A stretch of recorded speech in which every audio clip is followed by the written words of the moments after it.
Sahabat Alphard Santero Jakar dimanapun berada, mari kita perhatikan. Ini ada kekecewaan dari masyarakat dengan membakar obor-obor, banner bergambarkan foto Presiden Republik Indonesia Joko Widodo dan ada Ketua KPU juga Hasyim Asyari ya.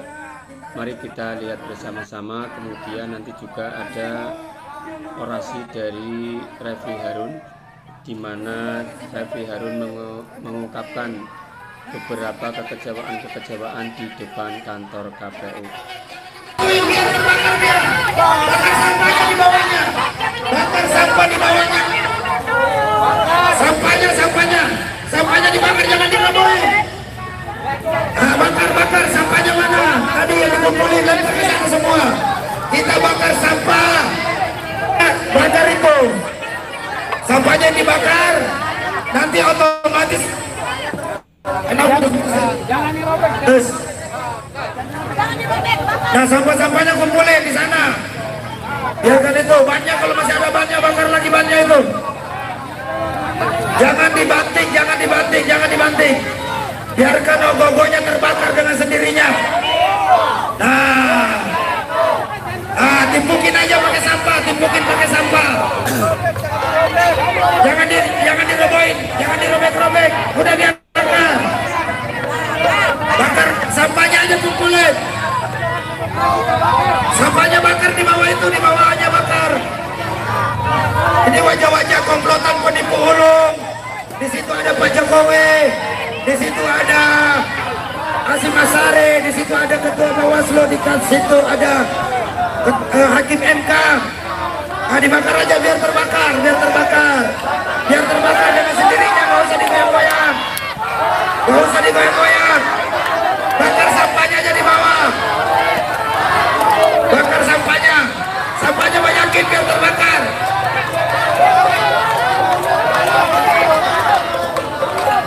Putar lagu Indonesia Bersatu, lagu perjuangan. Sambil putar lagu perjuangan.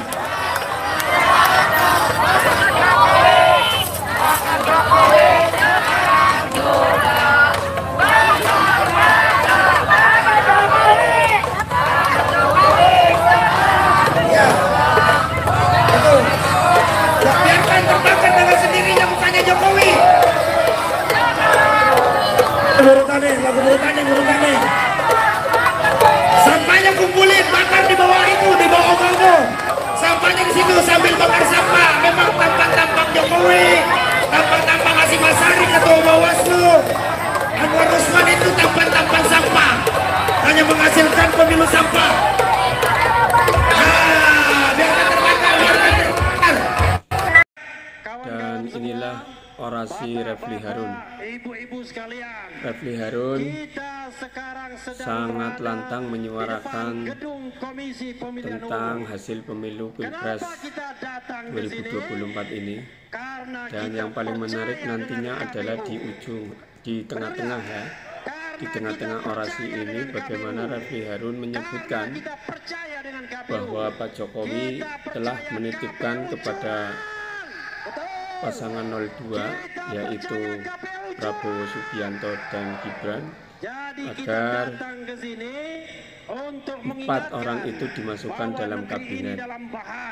Itu sangat luar biasa. Apakah itu dianggap karena telah mensukseskan kubu 02, membantunya dan lain sebagainya? Ini sangat menarik dan saya kira ini Refli Harun adalah orang pakar ahli hukum tata negara dan dia adalah paham hukum, maka ia akan menyampaikan sesuatu dengan hati-hati dan tentunya ini menjadi tanda tanya kita semuanya. Rekrutmen KPU dan Bawaslu abal-abal. Kenapa begitu? Karena sudah disiapkan oleh tim yang dibentuk oleh Presiden, ketuanya mantan deputi KSP, kantor staf Presiden, anggota-anggotanya orang dekat Presiden semuanya. Betul. Bagaimana mungkin yakin akan mendapatkan KPU yang jujur, berintegritas dan independen. Yang ada adalah KPU yang mengakali pemilu ini, tidak berani membuka sirekap. Sobat semua, kawan semua, ada sidang di Komisi Informasi.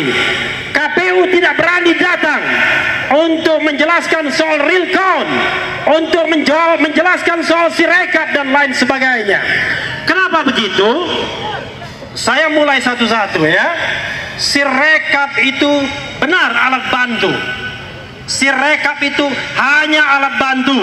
Sirekap hanya alat bantu, tapi alat bantu kecurangan.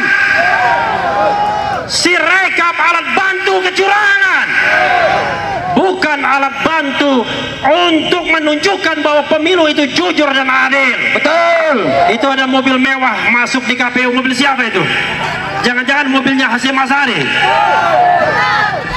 Langsung.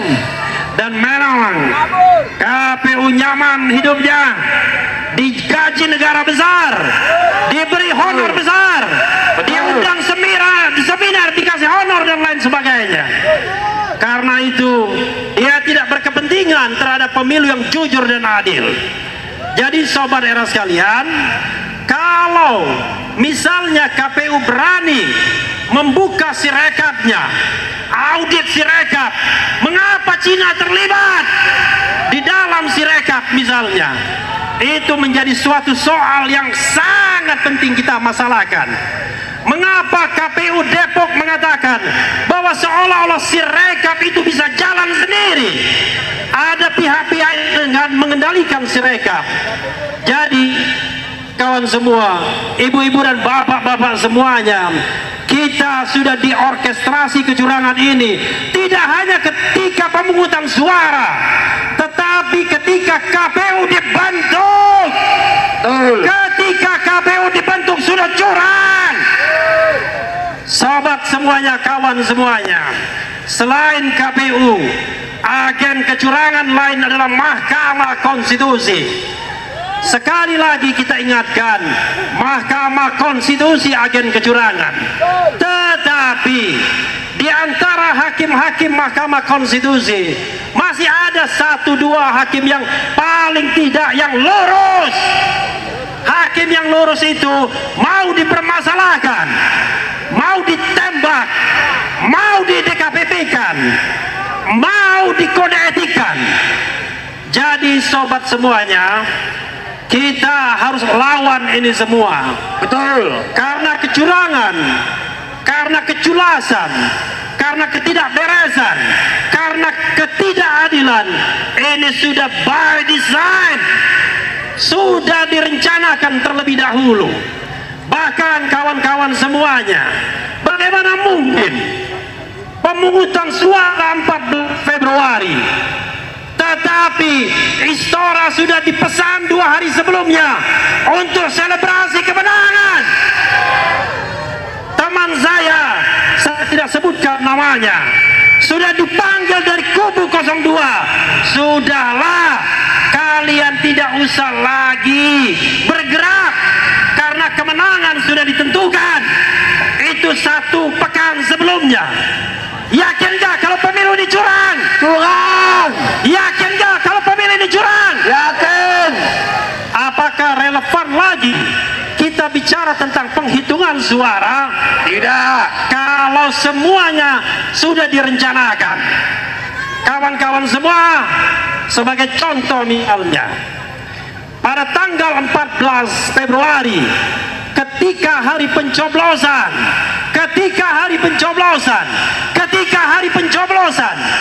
hanya beberapa jam, 1-2 jam setelah penghitungan suara, langsung diketahui hasil pemilu. Dan hasil pemilu itulah yang dijadikan panduan untuk selebrasi, dijadikan panduan untuk menitipkan sesuatu yang menjadi program pasangan calon 02 di APBN tahun berikutnya. Maka ini sangat menganehkan. Bahkan Presiden Jokowi konon kabarnya sudah menitipkan 4 nama untuk masukkan kabinet 02. Mereka ini jangan-jangan membantu dalam kecurangan tersebut. Betul. Dengan segala hormat kepada bapak-bapak polisi yang menjaga kita di depan, 4 pejabat tersebut yang dititipkan, saya dengar 1. Sekretaris Negara Pratikno. Betul. 2. Menteri BUMN Erick Thohir. 3. Menteri Investasi Bahlil. Dan keempat, saya sangat sesalkan Kapolri Jenderal Listio Sigit. Ada apa? 4 pejabat ini harus dititipkan untuk kabinet ke depan. Ada apa? Apakah ada makan siang gratis? Ada pesanan. Apakah ada makan siang gratis? Tidak ada. Semuanya sudah didesain. Karena itu sebenarnya ketika kita demo di depan KPU, kita hanyalah demo di depan boneka. Hanya di depan boneka kecurangan. Nggak penting sebenarnya KPU, tidak penting Hasyim Asy'ari, tidak penting semua anggota KPU. Karena yang paling penting kita lengserkan adalah Joko Widodo. Lengserkan Joko Widodo. Negeri ini akan hancur kalau kita tidak lawan dari sekarang. Pemilu yang curang hanya 1 titik untuk menguasai negara ini. Besok-besok semua pemimpin negara ini hanya akan ditentukan oleh segelintir oligarki. Karena itu kita harus lawan. Tolong teriakkan kawan-kawan semua. Kalau saya katakan lawan, kita katakan lawan, ya. Lawan!